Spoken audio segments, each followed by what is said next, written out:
Hey, it's Chris. It's the end of October, and I'm profiling some of my olive tree varieties. This is Koroneiki. Koroneiki is a Greek variety.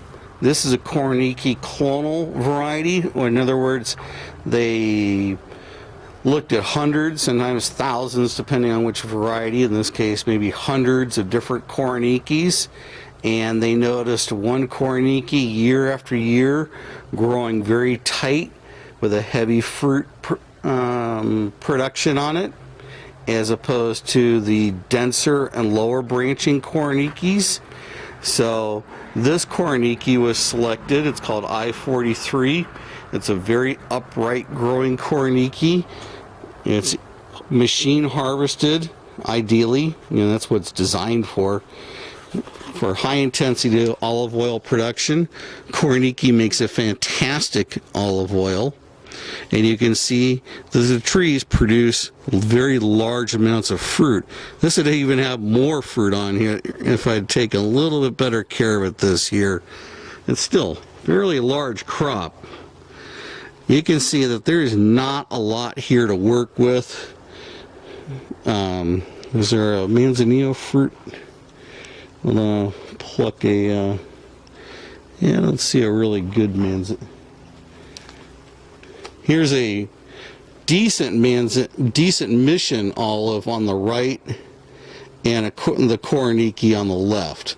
So you can see that Koroneiki is not a table olive. I saw some websites earlier today, Plantogram, Nature Hills, a couple others, featuring Koroneiki olives.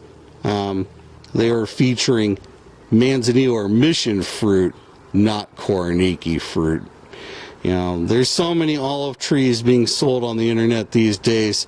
I just have no idea. Do they actually have the trees? Are they being drop shipped? Have they grown them out to fruiting age? It's really mind-boggling, because most of these trees are being sold on the East Coast and the Midwest, which are hardly the centers of olive production. So I don't know where they source their photos or their trees from exactly. That if you bought a Koroneiki and you wanted a Greek Koroneiki and you got a fruit like the one on the right, well, yeah, whatever. Obviously, there's a very big desire for the Koroneiki olive. When it's being bought as just a single plant, it's because of Greek sentimentality. And if you're planning on making oil with it, hopefully you'll get 20 or 30 more, because you're going to need that many to fill up a few buckets in order to get a quarter gallon of oil. So that's a Koroneiki olive.